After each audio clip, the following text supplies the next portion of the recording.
dimanapun kita berada. Selamat pagi Pak Soekarno ya, Soekarno SPD, SPBB, Esos MPD. Ya, selamat pagi Pak Wawan, selamat datang. Jumpa kembali, apa yang bisa saya bantu? Iya Pak, baik, terima kasih. Beliau ini adalah seorang kepala sekolah di SD swasta ya Pak Karno, Maitreya Wira, yang mana sekolah ini merupakan salah satu sekolah penggerak di Kota Dumai.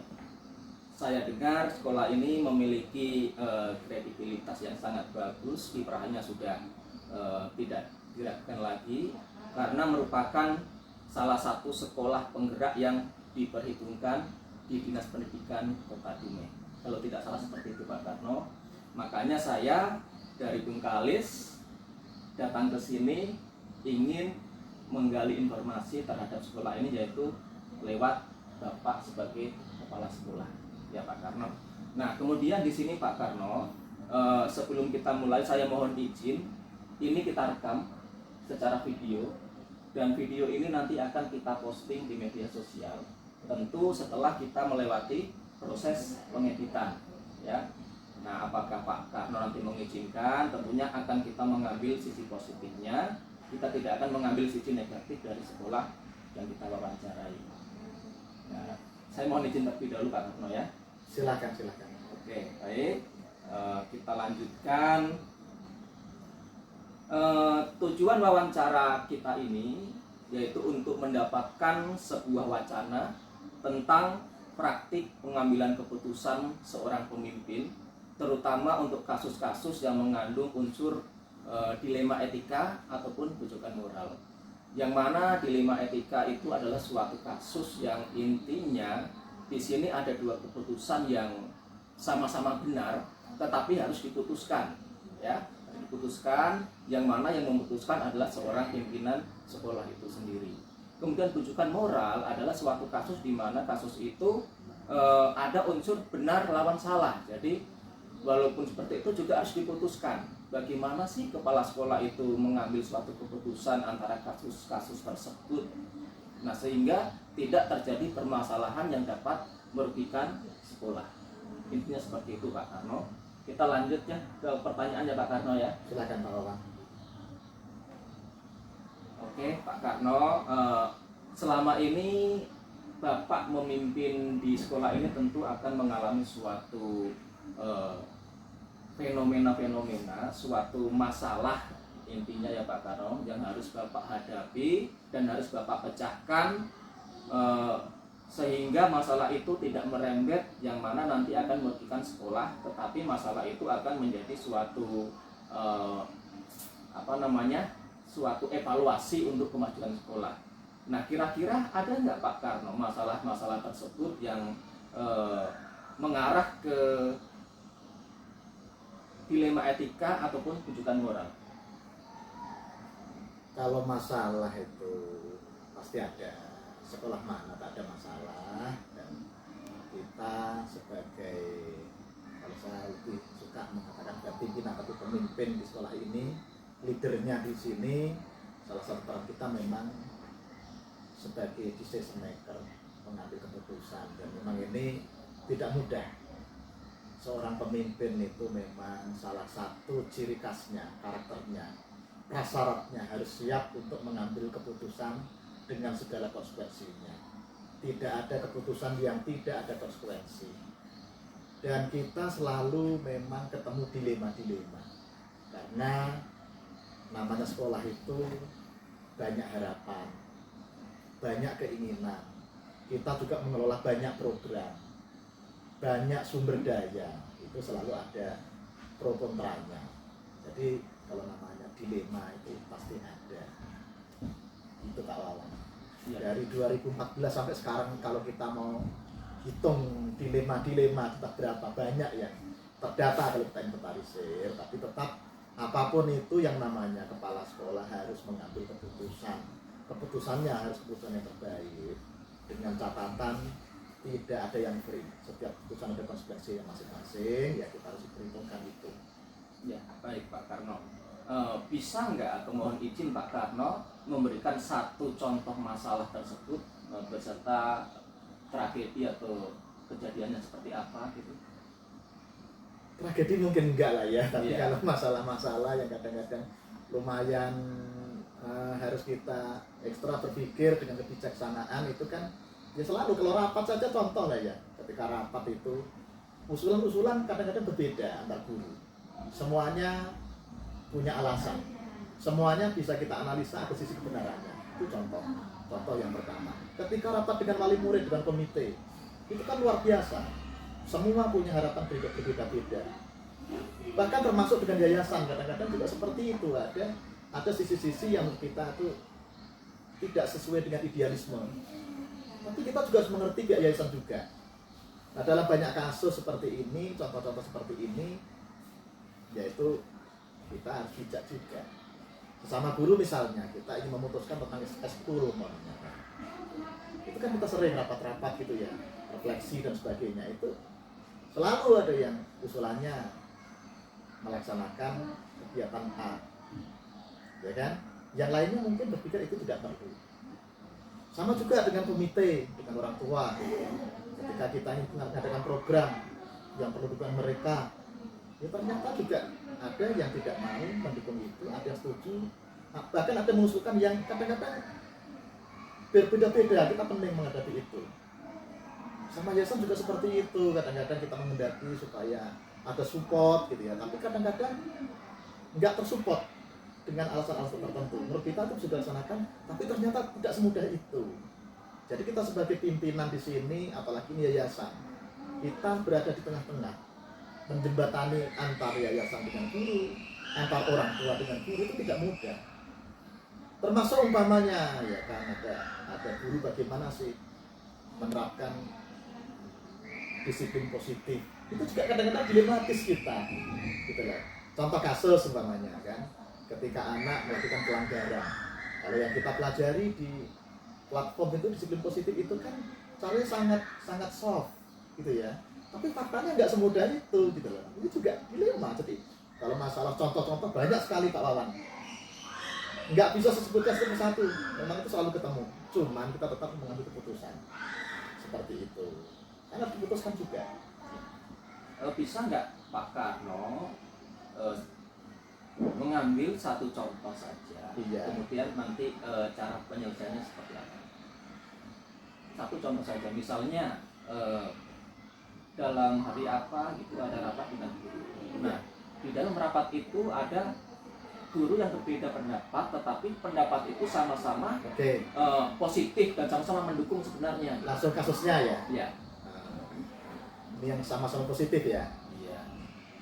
Kalau yang barusan kita adakan rapat ini, kemarin kita ingin mengadakan parenting. Baru ini belum lama nih, ini rapat berkali-kali, tapi yang terakhir kemarin Sabtu kemarin nih, belum lama. Kita ingin mengadakan parenting gitu ya.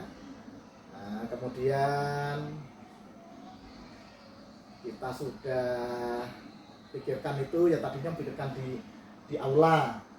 Nah, terus sih teman-teman kan berpikir kalau di aula itu nanti ini ribet. Sudahlah kita kongsi aula umpamanya kan. Jadi kan ini kan aulanya kan kita kongsi, kita pakai bersama. Ada TK, ada SMP gitu kan, kadang-kadang gantian itu satu atap ya Pak? Satu atap ya, benar. Jadi ini kan dilema gitu ya. Jadi belum nanti guru-gurunya nggak ada kursi gitu. Akhirnya ada yang mengusulkan di hotel aja kan gitu. Yang di aula juga benar, punya pertimbangan lebih hemat kan gitu ya. Yang di hotel juga benar. Nah, di hotel juga timbul dilema kemarin, mau hotel mana, tadinya mau di Concord ya kan. Nah, terus ada juga yang mengusulkan di Superstar, karena memang ada rekomendasi dari pengurus yayasan. Nah, ini kan kami juga bingung gitu ya, yang mana mau dihitung-hitung. Jadi akhirnya kita tetap harus putuskan juga dengan segala plus minusnya, karena semuanya ada konsekuensinya, tetap putus juga. Nah, ini satu contohnya, dan akhirnya kita putuskan di Superstar. Itu satu contoh Pak Wawan, dan ini tidak mudah gitu. Kami ini gimana caranya ya? Ya Pak Karno, berarti di dalam suatu masalah itu pasti ada hasil akhirnya ya. Bapak memutuskan untuk itu, pasti akan melakukan langkah-langkah apa sih yang diambil sampai kegiatan itu dapat terrealisasi dengan baik dan sukses. Ya. Walaupun sebelum itu terjadi pertentangan antara salah satu guru dan guru lainnya atau pertentangan yang lain. Nah, ini kan tentu ada proses pengambilan langkah-langkahnya, Iya, Pak Karno. benar. Bisa nggak Pak Karno memberikan rincian yang secara spesifiknya? Boleh. Saya itu Pak Wawan, kalau di sekolah ini sudah terbiasa memang diskusi. Memang kami lebih cenderung gaya demokratis. Kami lebih mengedepankan musyawarah dengan teman-teman. Selalu sebelum kita mengambilkan keputusan, kita minta informasi teman, apa usulan-usulannya, apa pemikiran-pemikiran yang kita tampung, ya. Berbeda-beda tak masalah, pasti berbeda, dan nanti kita cari plus minusnya, ya kan? Konsekuensinya seperti apa? Kita akan meminimalisir mana yang dampak negatifnya itu lebih sedikit, itulah yang kita akan ambil. Ya, kita orientasinya adalah untuk supaya nanti terambil keputusan yang sebaik mungkin di antara keputusan yang pasti tidak sempurna, tapi kan memang diambil begitu, konsekuensinya seperti itu, dan itu biasa kami lakukan ya. Memang kami tidak ada kecenderungan otoriter, enggak. Jadi kami lebih meminta ini masukan teman-teman, ya, siapapun satu-satu, gimana ibu, baru nanti kita saring. Begitu sudah diputuskan terputus, itu bulat total disupport semuanya. Seperti itu kami cara mengambil keputusan dan menjaga soliditas di sekolah ini. Seperti itu. Baik Pak, luar biasa ya. Memang tidak salah saya datang ke sini sebenarnya, dan memang dari informasi ini sekolah ini juga mempunyai sepak terjang yang bagus di dalam sekolah penggerak ya. Nah kemudian di dalam Pak Karno mengambil keputusan dan sudah diputuskan tadi Pak Karno, itu kan tentu ada hambatan ya, ada hambatan-hambatan, kemudian ada rintangan-rintangan yang mana di dalam pengambilan keputusan itu juga menjadi sebuah pemikiran Bapak sebagai seorang pemimpin. Mungkin di dalam saat mengambil keputusan ini ada hambatan, dan setelah keputusan diambil juga mungkin masih ada sesuatu yang menjadi masalah gitu misalnya kan. Mungkin bisa diceritakan sedikit Bapak. Iya, Pak Wawan, sekolah memang seperti itu. Kalau nggak ada hambatan, nggak ada kemajuan, dan sampai kapanpun selalu ada hambatan. Memang itu prosesnya. Maka kita menerapkan secara idealis itu kan begini. Kualitas sekolah itu terjadi karena adanya perbaikan terus-menerus. Kan gitu ya. Proses belajar Pak. Iya. Memang itu prosesnya itu kan nggak akan selesai. Jadi hambatan itu pasti ada. Kendala selalu ada. Itulah makanya kita melakukan refleksi secara berkala. Setelah kita lakukan pengambilan keputusan, kita eksekusi dalam bentuk kegiatan, selesai kita refleksi. Tadi, kemarin, sebulan yang lalu, seminggu yang lalu, kita lakukan kegiatan ini, Pak Hasilnya seperti ini. Kita tanya ke teman-teman, kendalanya gimana? Itu akan muncul semua. Teman-teman ini kan ketika sudah berproses itu kan pasti merasakan kendala-kendalanya, pasti gitu ada. Nah disitulah kita sharing kembali, kita ada catatan-catatan, melakukan refleksi sebagai apa ya Pak Karno, sebagai bahan evaluasi. Benar, dan refleksi itu kan cuma tiga macam sebetulnya. Terus kan refleksi itu satu, apa sih capaian-capaian sesuai dengan yang kita sudah putuskan itu. Yang kedua, apa sih kendala-kendala maka tidak maksimal. Yang ketiga, apa sih harapan-harapan yang akan kita, yang teman-teman usulkan untuk perbaikan, seperti itu. Nah itulah yang sering kita sebutkan, kita kalau ingin mengejar mutu memang perbaikan terus seperti itu. Dan sekolah penggerak ini luar biasa patut kegiatannya, dan untuk itulah maka kami mengatasi setiap kendala-kendala kayak kemarin melakukan project ya, itu kan luar biasa patut. Dan itu kalau tidak ada dukungan teman-teman, kalau kita tidak refleksi, kita tidak akan ada kemajuan. Iya Pak, karena saya melihat juga proyeknya itu luar biasa, kegiatan-kegiatannya. Memang Pak Wawan sudah di mana?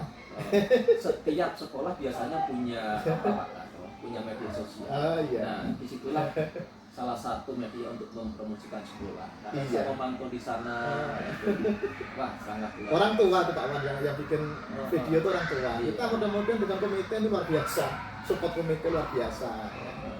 Jadi kita sekolah baru Pak Wawan, sekolah baru merintis, umurnya baru berapa yang hampir 10 tahun ya.